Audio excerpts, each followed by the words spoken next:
देशाला पहिल्या महिला डॉक्टर आनंदीबाई जोशी आपल्या महाराष्ट्राने दिल्या आणि आपल्या महाराष्ट्रामध्ये जर गुजरातला सेल्वासला उपचारासाठी जायला लागला असेल किंवा दर 15 दिवसांनी माझ्या जिल्ह्यातील काही जर आरोग्याच्या सुविधे वाचून डिलिव्हरीला जात असताना मृत्युमुखी पोहत असेल तर आपला जिवंत असण्याचा उपयोग नाही. त्या दृष्टीने स्वतःचे मल्टी स्पेशालिस्ट वडिलांच्या नावाने हॉस्पिटल सुरू केले.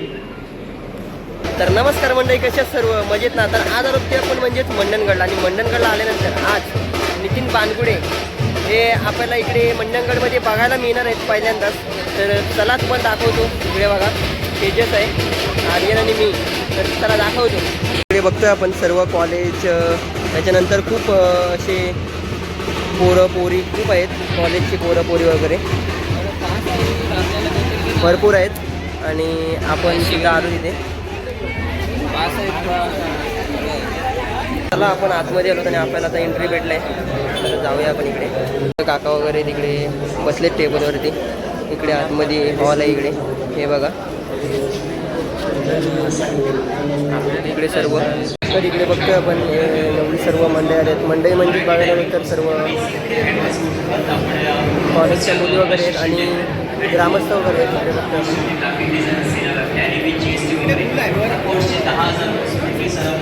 तर इकडे बघतोय आपण कार्यक्रम तर अजून चालू झाला नाही, पण त्याच्या आधी सर्व चालू आहे नियोजन वगैरे सर्व. आणि काही मंडळी बोलत आहेत सुद्धा. इकडे संदीप सर बोलत आहेत आता. तर इकडे बघतोय आपण अजून नितीन बानगुडे यांचं व्याख्यान तर अजून बाकीच आहे. तर ते आल्यानंतर सुद्धा आपण बघणार आहोत. तर व्हिडिओमध्ये शेवटपर्यंत बनवणार मंडळी, कारण का खूप धमाकेदार व्हिडिओ असणार आहे आणि मजा येणार आहे. राजकीय सामाजिक शैक्षणिक सहकार क्षेत्रातील सर्वच मान्यवर यांचं जिजाऊ शैक्षणिक सामाजिक संस्था महाराष्ट्र विभाग रत्नागिरीच्या वतीनं पुन्हा एकदा मनपूर्वक स्वागत करतो. किंवा स्टाफ सिलेक्शन कमिशन ही पण केंद्र सरकारला मॅनपॉवर निवडून देण्याचं काम करणारा आयोग आहे. या दोघांपैकी एका परीक्षेची तयारी करते तर तुम्हाला ह्या सगळ्या परीक्षा देणार आहेत. एका वर्षात या 15 परीक्षा आपण देऊ शकतो. सिलेबस सारखा आहे.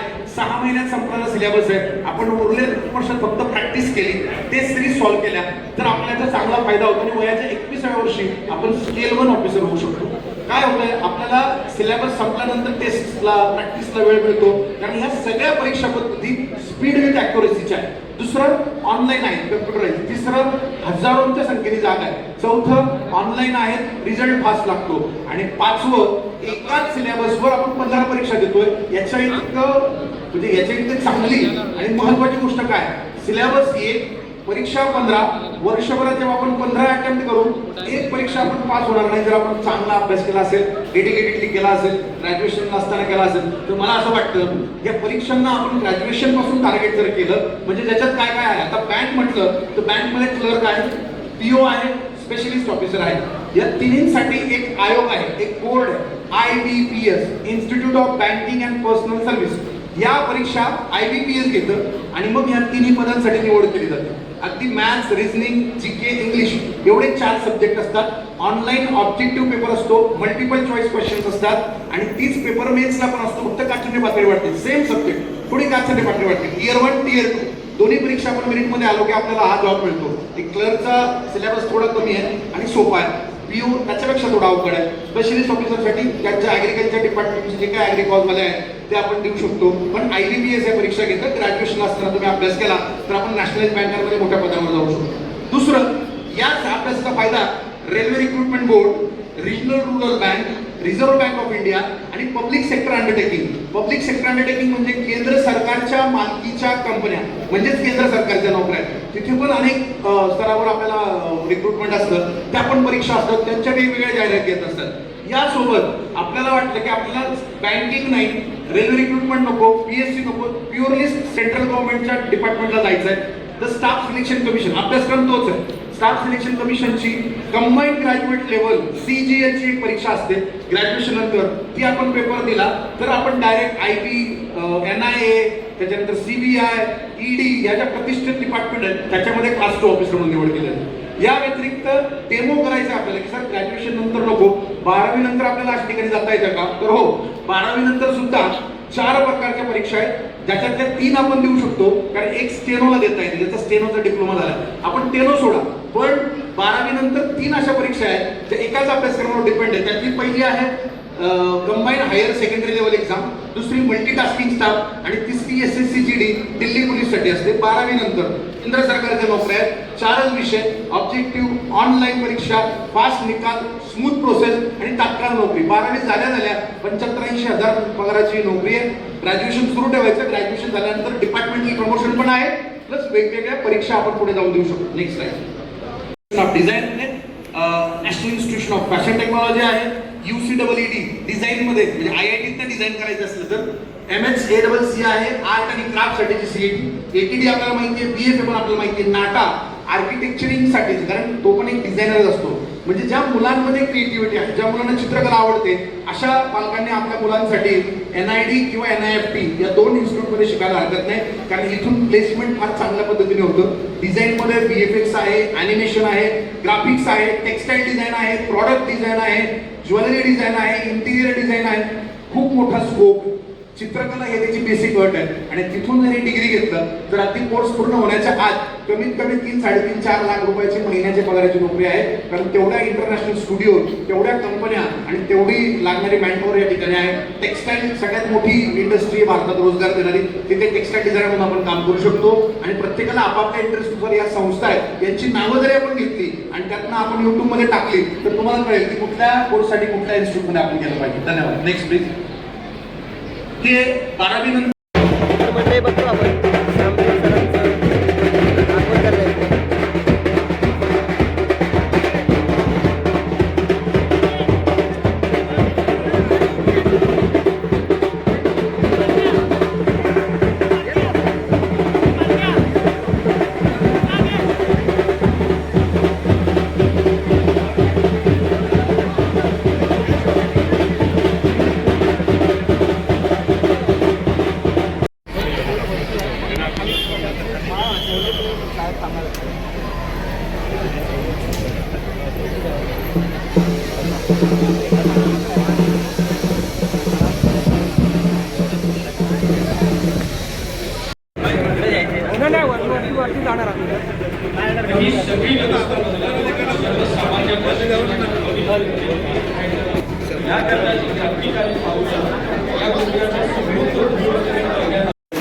तर बघतोय आपण इकडे मी सांद्रे सरांचं आगमन झालं.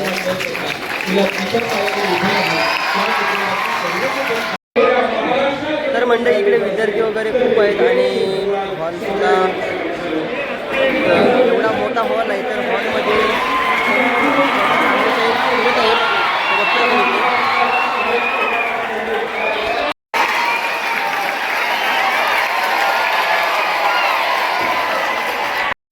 तर इकडे बघतोय आपण सर्व हायस्कूलची पोरं, कॉलेजची पोरं वगैरे सर्व जमले तिकडे. इकडे बघतोय आपण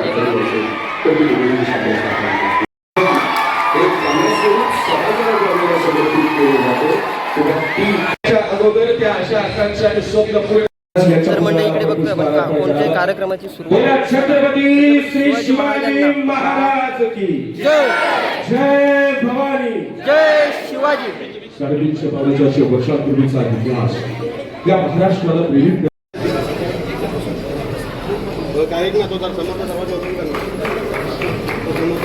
तर इकडे बघतोय आपण कॉलेज, परत हायस्कूलची पोरं, परत मराठी शाळेची पोरं, खूप मंडळी आहेत. आणि इकडे बघतोय आपण नितीन बानगुडे ज्या वाणीला ऐकण्याकरता उभा सह्याद्री एका क्षणार्धात स्तब्ध होतो.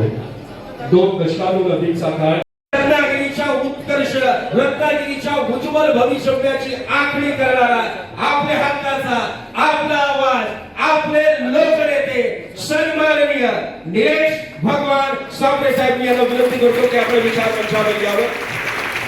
या जननायकाला आपल्या टाळ्यांच्या गजरात बोलवताना प्रत्येकाच्या अंगावर एक काटा उभा राहतो. ही 3 व्यक्ती आहे मित्रांनो, ज्या व्यक्तीनं स्वतः संघर्ष भोगला. या महाराष्ट्रात जर कोणी निर्माण केला तर ते व्यक्ती साबळे साहेब. आपल्या सगळ्यांच्या वतीनं चैतन्यानं बदलून देतात इथल्या आणि आपण या सगळ्यांना शिक्षण अधिकारी, त्याचबरोबर सर्व विद्यार्थी मित्रांनो, हा अट्टास कशासाठी एवढ्या दुरून बानगुडे पाटील साहेबांना बोलवलंय. आम्ही महाराष्ट्रात राहतोय, देशाला पहिल्या महिला डॉक्टर आनंदीबाई जोशी आपल्या महाराष्ट्राने दिल्या आणि आपल्या महाराष्ट्रामध्ये जर गुजरातला सेल्वासला उपचारासाठी जायला लागला असेल किंवा दर 15 दिवसांनी माझ्या जिल्ह्यातील काही जर आरोग्याच्या सुविधे वाचून डिलिव्हरीला जात असताना मृत्युमुखी पोहत असेल तर आपला जिवंत असण्याचा उपयोग नाही. त्या दृष्टीने स्वतःचे मल्टी स्पेशालिस्ट वडिलांच्या नावाने हॉस्पिटल सुरू केले. हे मी यासाठी सांगतो, मी मोठेपणा नाही करत, तर जे स्वप्न पाहिली ती स्वप्न साकारली, बहुतांशी साकारली. उरलेली स्वप्न पूर्ण करण्यासाठी मी आपल्यापर्यंत आलेलो आहे. मी 2008 ला जिजाऊ शैक्षणिक सामाजिक संस्थेची निर्मिती करताना हे स्वप्न पाहिलं का आपल्याला कोकणच्या 5 जिल्ह्याचा आरोग्याचा विकास करायचा आहे, शिक्षणाचा विकास करायचा आहे. या 5 जिल्ह्यातली कुठलीच मायमाऊली किंवा कुठलाही आजोबा ज्याला मुलं बाळ नाही तेही आजी आजोबांना उपचाराशिवाय लगावता कामा नये अशी आरोग्य व्यवस्था तयार केली पाहिजे. त्या दृष्टीने 3 हॉस्पिटल आपण सुरू केलेले आहेत. लवकरच तुमच्याही बाजूला जवळच रायगड जिल्ह्यामध्ये आपण 4थं हॉस्पिटल आणि 5वं सिंधुदुर्गात, जेणेकरून पोटातल्या बाळापासून 100 वर्षाच्या आजोबापर्यंत उपचाराशिवाय कोण दगावणार नाही अशी काळजी आपण घेऊ. त्याचबरोबर दुसरं स्वप्न बघितलं का शिक्षणाशिवाय परिवर्तन होणार नाही. त्या दृष्टीने आपण आपली स्वप्न पूर्ण केली नाही केली माहिती नाही, परंतु ज्याला मूलबाळ नाही त्याही मुलाला आपण शिकवलं पाहिजे. या कोकणच्या 5 जिल्ह्यामध्ये ज्याप्रमाणे ठाण्याची सिंगाणे असेल, मुंबईतील मोठमोठ्या शाळा असतील, अशा धर्तीच्या शाळा सिंधुदुर्गाच्या सावंतवाडी पासून गोव्याच्या बॉर्डर पासून गुजरातच्या बॉर्डर पर्यंत प्रत्येक तालुक्यामध्ये एक चांगली शाळा उभी करायची, तर जेणेकरून आमचा कुठलाही माणूस 10-15 हजार रुपयाच्या पगारासाठी मुंबईकडे जाणार नाही, मुलांच्या शिक्षणाच्या नावाने जाणार नाही. त्याला इथेच मुलांच्या शिक्षणाची व्यवस्था करून देऊ, जी मुंबईच्या दिल्लीच्या धर्तीवरच त्याला शिक्षण व्यवस्था मिळेल अशा प्रकारची व्यवस्था निर्माण करायची. त्यासाठी 10 सीबीएसई शाळा उभ्या केल्या. त्याचबरोबर आपल्याला बघतोय, आता मी बसलो होतो, बसल्यानंतर मला समजलं इथे गावकर ग्रामस्थांमार्फत तर मंडणगडला दवाखाना आहे, परंतु शिकाऊ डॉक्टर येतात. एक इन्चार्ज डॉक्टर येतो बाजूला पुढे दुसऱ्या तालुक्यामध्ये बसतो. त्याच वेळेस आपल्या पक्षाचे आरोग्य मंत्री आहेत योगेश दादांनाही मी SMS केला का दादा या बाबत बघून घ्या, परंतु आरोग्य मंत्री महोदयांना मेसेज केला का तात्काळ इथे ताबडतोब लक्ष द्या. ते बोलले तात्काळ करता लगेच रिप्लाय आला का मी कन्सल्ट ऑफिसरशी बोलून इथली आरोग्य व्यवस्था कशी सुधारेल त्याबाबत प्रयत्न करेल. आपल्याला आपली माणसं मोठी झाली पाहिजे, आपल्याला आपले डॉक्टर करायचे. या बसलेल्या तरुणींनी स्वप्न पाहिली पाहिजे का मला MBBS MD डॉक्टर व्हायचे, मला गायनेक डॉक्टर होऊन मला माझ्या ताईला माझ्या आईला वाचवायचे, ही स्वप्न पाहिली पाहिजे. इथे बसलेल्या मुलांनी स्वप्न पाहिली पाहिजे का उद्याला आज गट शिक्षण अधिकारी साहेब आपल्या नाशिक जिल्ह्यातून आलेत, इथला जिल्हाधिकारी आपल्या या मातीतून बसला पाहिजे अशी स्वप्न आपल्या मुलांनी पाहिली पाहिजे. आणि स्वप्न पूर्ण करण्यासाठी जिजाऊ एक पालकत्व म्हणजे एक कुटुंबाप्रमाणेच आपल्या बरोबर आहेत हा विश्वास देण्यासाठी आपल्यापर्यंत आलो. का आपण स्वप्न मोठी नाही पाहिजे. मी काल परवा बानगुडे पाटील साहेबांच्या कालच एक भाषण ऐकत होतो. सकाळी मी मुलांनाही पाठवलं माझ्या का बाबा छत्रपती शिवाजी महाराजांना संकट नाही आली का, जेव्हा त्यांच्यावर औरंगजेबाने मोठा बलाढ्य हल्ला केला, ठरवला आपल्या सरदारात करूया, आणि तो हल्ला केल्यानंतर त्यांना इतका मोठा करावा लागला की त्यांचा मुलगा छत्रपती संभाजी राजांना द्यावं लागलं, शिवाजी महाराजांना द्यावं लागलं, स्वतःला वेठीत ठेवण्यात आलं. किल्ल्यापैकी जवळजवळ 10-15 किल्ले सोडले तर सर्व किल्ले दिले, परंतु छत्रपती शिवाजी महाराजांनी आग्र्यावरून सुटल्यानंतर जवळजवळ 350हून जास्त किल्ले घेतले. हा इतिहास आपला सगळ्यांचा आहे. त्याच्यामुळे आपण काय ठरवलं आणि काय करू शकत नाही असं अजिबातच नाही. मग अशी गट शिक्षण अधिकारी साहेब बोलले आपले साहेब या कोकणच्या मातीतील विद्यार्थ्यांमध्ये इतकी ताकद आहे की यांना जर प्लॅटफॉर्म उभा करून दिला तर उद्या आमच्या सिन्नर तालुक्यातील आंधळे साहेब IAS आहेत, IPS आहेत, अनेक अधिकारी. मध्ये एका गीते साहेबांच्या कार्यक्रमाला गेलो होतो निवडून, तिथे एका गावामध्ये 75 अधिकारी होते. तर अशा अधिकारी आमच्याही कोकणच्या मातीतून प्रत्येक गावपाड्यातून गेले पाहिजेत आणि हे घालवण्यासाठी आदरणीय पालकवर्ग शिक्षक वृंदाने थोडी मेहनत घेतली पाहिजे. त्यांनाही विनंती करण्यासाठी आलोय आणि इथे बसलेल्या सगळ्या 3 हॉलच्या विद्यार्थ्यांना विनंती करायला आलोय, बाळांनो स्वप्न मोठी पहा. आपला विकास शासन करायचं ते करेल, केंद्र सरकार करेल, राज्य सरकार करेल, परंतु आपण मनाशी ठरवलं पाहिजे. मी तुम्हाला विश्वास देतो का कोल्हापूरहून आलेला स्वप्नील माने सरकार करून लहानपणी आई गेल्या होत्या, शिक्षण घेत असताना इंजिनिअरिंगचे वडील गेले, त्यांनी स्वप्न पाहिलं त्याला UPSC क्रॅक करायची होती, त्याला प्लॅटफॉर्म जिजाऊने उपलब्ध करून दिला. आज अभिमानाने सांगतो वयाच्या 24 वर्षे पश्चिम बंगालमध्ये ITS म्हणून नोकरी करतात. सांगलीवरून आलेली शेतकऱ्याची मुलगी, तिला उद्या डेप्युटी कलेक्टर होता, तिला प्लॅटफॉर्म जिजाऊने उपलब्ध करून दिला. सोलापूरहून आलेला नागनाथला लावडचा ऊसतोड मजुराचा मुलगा, त्याला एमपीएससी करायची, त्याला उपलब्ध करून दिले. आज डीवायएसपी म्हणून पालघर एसपी ऑफिसला काम करतो. परत आपण सांगाल का काय अडचण आहे? दादानो दयानो, मी ज्या भागातून आलोय तो भाग आपल्या संघाचा आहे. त्या दररोज त्या जिल्ह्यामध्ये 3 मुलं कुपोषणाने मरण पावतात. ज्याप्रमाणे सर्पदोषाच्या केसेस इथे होतात, मृत्यू जाऊन माणसं मरतात, त्या पद्धतीने तिथेही मरतात. परंतु त्या परिस्थितीला छेद देण्यासाठी त्या भूमीतला एक तरुण जेव्हा ठरवतो तेव्हा मगाशी मी सांगितलं की आमच्याकडे 95% डिलिव्हरी या सरकारी दवाखान्यात विदाऊट सिझर होता. ते काम आपल्या शिक्षणाने करू शकतो आपण. तर त्याच मातीतील कोणता तिथे डॉक्टर आहे सरकारी दवाखान्यामध्ये, तो डॉक्टर असल्यानंतर त्याचे प्रायव्हेट हॉस्पिटलमध्ये कुठे हप्तेदार मिळत नसतील किंवा घेऊ शकत नाही, तो तिथल्या मायबाबूंची सेवा करतो. अशा प्रकारचे विद्यार्थी आपल्याला तयार करायचे. मी जर म्हणतच असतो, गावच्या तलाठी ग्रामसेवकापासून जिल्ह्याचा जिल्हाधिकारी असो, आपल्याला पंतप्रधान कार्यालय चालवणारे विद्यार्थी IPS IAS अधिकारी राहू दे, इतकंच नाही तर सुप्रीम कोर्टाचे न्यायाधीश आपल्याला आपल्या मातीतून झाले पाहिजे. मला आठवलं आता रेस्टॉपला गेल्यानंतर कधीतरी चीफ जस्टिस इथे आले होते, तो कागद लावला, तो कागद काढण्याची आपल्या निबंधकांची पद्धत इतकं मोठं आहे. या पदावर या 3 हॉल मधल्या बसलेल्या विद्यार्थ्यांनी स्वप्न पाहिली पाहिजे. त्यांना जे करिअर कार्यक्रम लागतील, जे शिक्षण लागेल, जे क्लासेस लागतील, ते सर्व पुरवण्याची ताकद जिजाऊमध्ये एवढा आपल्याला सगळ्यांना विश्वास आहे. परंतु जोपर्यंत मोठी अभ्यासाचं सातत्य ठेवा. जेव्हा अभ्यासाचं सातत्य ठेवाल तेव्हा या जगामध्ये कुठलीही गोष्ट आपल्याला अशक्य नाहीये. संकट येत जातात, संकट येतात जातात, परंतु आपण जर अभ्यासाचं सातत्य ठेवलं तर यश मिळाल्याशिवाय राहणार नाही. मला वाटतं मगाशी बोललो मी, आंध्रे साहेब IPS झाले, ते वयाच्या 10-12 एकदम घेऊन 38व्या वर्षी IPS झाले. काल परवा UPSCच्या रिझल्ट मध्ये बघितला तर एक काही लग्न झाल्यानंतरही 39व्या वर्षी IAS झाली. जेव्हा आपण तिथे बसलेल्या तयारी मोठी स्वप्न पाहिली, मला वाटतं लायब्ररी सुरू केलेली आहे, ऑनलाईन क्लासेसची सर्व व्यवस्था करून गटमध्ये तर आपण द्याल तेवढ्या विद्यार्थ्यांना एका वर्षात नोकरी लावण्याचं काम संदीप पाटील सर आणि केदार सर करतील, हा विश्वास आपल्याला देतो. कारण माझा असा कुठला दिवस जात नाही का ज्या दिवशी गोरगरिबाचा, शेतकऱ्याचा, शेतमजुराचा मुद्दा प्रशासनात येत आहे. परवाच्याच रविवारी एक क्लास 1 ऑफिसर आपल्याकडनं झाला, 2 क्लास 2 झाले. हे आकडे आपल्याला वाढवायचे, हे आपल्याला आकडे वाढवून मोठ्या प्रमाणात न्यायचे आहेत. तर जिथे जाऊ तिथे आपल्याला आपला विद्यार्थी प्रशासनामध्ये दिसला पाहिजे. आणि त्यांनी डॉक्टर बाबासाहेब आंबेडकरांच्या राज्यघटनेप्रमाणे कुठल्याही करप्शन न करता, काल परवा तामिळनाडूच्या मुख्यमंत्र्यांनी डिक्लेअर केलं त्या पद्धतीने आपल्या विद्यार्थ्यांनी प्रशासनात काम केलं पाहिजे. का कुठलंही करप्शन न करता माझ्या शेतकऱ्याच्या, शेतमजुराला येणाऱ्या प्रत्येक माणसाच्या कामाला आपण सेवा म्हणून दिली पाहिजे, सेवा म्हणून पुरवली पाहिजे. तर हे असे अधिकारी आपल्याला सगळ्यांना तयार करायचे आणि हे वास्तवात आणण्यासाठी मी आपल्याला विनंती करण्यासाठी आपल्यापर्यंत आलेलो आहे. मला खूप अभिमान वाटतोय तर जेव्हा जिथे प्रतिकूल परिस्थिती असते त्याच्यातच चांगली रत्न निघत असतात. कोळशाच्या खाणीतनं हिरा निघतोय. किंवा मी सांगितलं संकट आल्यानंतरच माणूस कसा प्रवृत्त होतो. आज आपल्याला सांगतोय का आपल्याकडे 19 वर्षाची मुलगी आली आहे मोहिनी बारमल म्हणून, आदिवासी मोखाडा तालुक्याच्या सारख्या अतिदुर्गम भागातून लग्न करून तिला ठाण्याला दिली होती. ठाण्याच्या झोपडपट्टीत पुण्या गोविंदात नवरात्री आणि सासू राहत होते. वयाच्या 19व्या वर्षी पोटात 2.5 महिन्याचा बाळ असताना नवऱ्याला हार्ट अटॅक आला कोविड नंतर.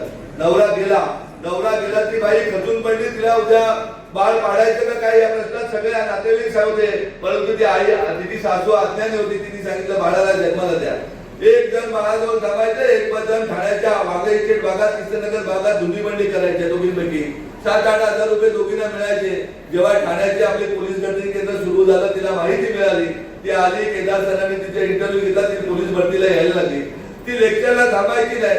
मग एक दिवशी पॅरेंट मिटिंगच्या दिवशी तिला विचारलं, ती धडधडच्या केदार सरांजवळ रडायला लागली तर मी जर लेक्चरला थांबली तर माझ्या मुलाला दूध कोण देणार, दुधासाठी पैसे कुठे येणार.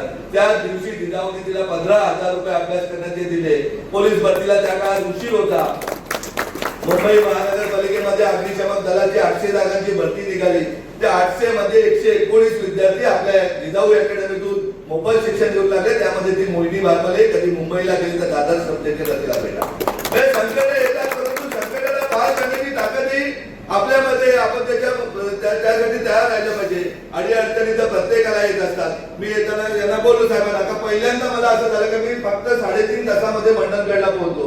नाहीतर नवी मुंबई पार करताना 2 तास लागतात. तिथून पुढे आलं तर वडगावचा नाका पार करता पुढे पडतात. इथे येऊपर्यंत आपण थकून जातो. परंतु माझी इच्छाशक्ती होती त्या वेळेवर या कार्यक्रमाला पोहोचायचं, तर कुठेही ट्रॅफिक लागली नाही, कुठेही काय एकही मिनिटं गाडी कुठे न थांबता इथपर्यंत पोहोचतो. तशाच विद्यार्थ्यांनी इच्छाशक्ती व्यक्त केली तर मलाही IAS व्हायचंय, IPS व्हायचंय, डॉक्टर व्हायचंय, IIT सारख्या इन्स्टिट्यूट मध्ये इंजिनियर व्हायचंय. आपण इयत्ता 9वी पासून JEE आणि नीटचे क्लासेस सुरू केलेले आहेत. अभिमान वाटतो मला तिथल्या आपल्या धडकोलीच्या शिक्षकांचा. CETचा रिझल्ट आला 10 विद्यार्थी 99%च्या वरती मार्क काढून मिळाले, त्याचे 8 विद्यार्थी आदिवासी आहेत. सांगा बरं त्या आदिवासी विद्यार्थ्यांनी मागेल ते कॉलेज मिळेल का त्यांना? आता JEE नीटचा रिझल्ट JEEला 2 विद्यार्थी क्वालिफाय झाले. तर आपण 9वी पासून ठरवलं का ज्या विद्यार्थ्यांना स्पर्धा परीक्षेतून अधिकारी व्हायचंय त्यांनी स्पर्धा परीक्षेची तयारी केली पाहिजे. ज्यांना CA व्हायचे, न्याय व्यवस्थेमध्ये जायचे, त्याचेही फाउंडेशन आपण सुरू केलेलं आहे. आणि ज्या गोरगरीब माऊलीच्या मुलीला डॉक्टर व्हायचंय तिथे नीटचे क्लासेस इयत्ता 9वी पासून सुरू केलेले आहेत. ज्या मुलांना इंजिनियर व्हायचे त्यांनी देशाच्या सगळ्यात प्रसिद्ध IIT सारख्या कॉलेजलाच इंजिनियर झालं पाहिजे, त्यासाठी JEEचे क्लासेस आपण सुरू केले. या सगळ्याचा लाभ आपल्या या सगळ्या विद्यार्थ्यांनी घेतला पाहिजे हे सांगण्यासाठी मी आपल्यापर्यंत आलेलो आहे. आपण ज्या आशेने बघताय कोकण त्याच आशेने आम्हीही बघतोय. मगाशी बोलताना मी ग्रामस्थांशी बोललो तर उद्या गोव्याचा पर्यटक हा कोकणच्या या आपल्या 5 जिल्ह्यामध्ये झाला पाहिजे. किती दिवस आपण सांगायचं पालघरचा आदिवासी माणूस मुंबईच्या बिल्डिंग बांधायला आहे, ठाण्याचा माणूस हॉटेलमध्ये वेटर आहे, रत्नागिरी, रायगड आणि सिंधुदुर्गाची माणसं एकतर लिफ्ट मध्ये वॉचमॅन आहे, गेटवरचा वॉचमॅन आहे, एकतर घरकाम करणारी, जेवण बनवणारी ताई आहे, जेवण वाढणारी ताई आहे, भांडी लादी साफ करणारे. हे सगळं चित्र तुम्हाला आम्हाला बदलायचं आहे. मुंबईचा मालक आपला माणूस झाला पाहिजे. या राज्याचा मुख्य सचिव आपल्या या मातीतून घडला पाहिजे. ही स्वप्न दाखवण्यासाठी नाही तर ही स्वप्न पूर्ततेसाठी तुमच्या बरोबर खांद्याला खांदा उभा राहण्यासाठी मी आपल्यापर्यंत आलेलो आहे. परंतु ही स्वप्न आपण पाहिली पाहिजे. आपण सांगायला हे जमणारच नाही, हे होणारच नाही, असं नाही होत. आज आता सांगा मगाशी 3:30 वाजता निघाले, त्यांना इथे यायचं होतं तर स्वप्न पाहिली तर त्या स्वप्नपुटीवर रात्री 12 वाजेपर्यंत मुंबईला होतो. 5 वाजता निघालो, 5, सव्वा 5, 8:30 इथे पोहोचलो. स्वप्न बघितली आणि त्या स्वप्नपूर्ततेसाठी सातत्य ठेवलं तर नक्कीच स्वप्न पूर्ण होतात. इथे बसलेल्या बाजूच्या हॉलमध्ये बसलेल्या आणि वरती असलेल्या विद्यार्थ्यांना सगळ्यांना नम्र विनंती करतो, दादांनो, बाबांनो, आम्हाला काय मला बानकुडे पाटील साहेबांना किंवा इथल्या आयोजकांना वेळ नाही, काम नाही म्हणून तुमच्यापर्यंत आलेले. तुम्हाला स्वप्न दाखवून स्वप्न पूर्ततेसाठी खांद्याला खांदा तुमच्या लावून आम्ही बरोबर आहोत. परंतु आपण स्वप्न मोठी पहा. अगदी जगाच्या पाठीवर गुगल सारख्या किंवा ऍपल सारख्या कंपनीचाही CEO या बाबतीतून झाला पाहिजे. यासाठी आपण प्रत्येकाने स्वप्न बघून अभ्यासाचं सातत्य ठेवा एवढीच सगळ्यांना विनंती करतो. 15 दिवसाच्या आतमध्ये आपण मंडणगड आपलं स्वप्न आहे का? तलासरी मोखाड्यापासून तर सावंतवाडीपर्यंत प्रत्येक तालुक्यामध्ये आमच्या भगिनींसाठी जे क्लास सांगतील आम्ही इंग्लिश स्पीकिंग, योगापासून महिला शिवण क्लास पासून जेवण बनवण्यापासून त्या सगळ्या क्लासेसची व्यवस्था करण्यात येईल. कॉम्प्युटर क्लासेस होतील आणि प्रत्येक तालुक्यामध्ये पोलीस व सैन्य भरती केंद्र गटच्या परीक्षांसाठी मोफत क्लासेसची व्यवस्था आपल्याकडून करण्यात येईल. जेणेकरून शिपायापासून तर जिल्हाधिकाऱ्यापर्यंत आपल्याला आपल्याच मातीतील माणूस केला पाहिजे, घडला पाहिजे. समस्या 5 जिल्ह्याच्या सारख्याच आहेत. आरोग्याच्या असतील, पिण्याच्या पाण्याच्या असतील, रस्त्याच्या असतील, विजेच्या असतील, या सगळ्या समस्या सोडवण्यासाठी प्रस्तावितांना दोष देण्यापेक्षा नवीन व्यवस्था आपण तयार करूया. इतकंच आपल्याला मी बोलतोय. आयोजकांचं पुन्हा एकदा खूप खूप अभिनंदन करतोय की खूप चांगलं आयोजन त्यांनी केलं. आणि सगळ्या विद्यार्थ्यांना पुन्हा एकदा विनंती करतो पालकांना तर स्वप्न मोठी पहा. मी काय निवडणूक आले म्हणून भाषण द्यायला आलेलो नाही. मी कायम 12 महिने 24 तास आपल्या सोबत असेल. जिथे अडचण असेल तिथे आपल्याकडे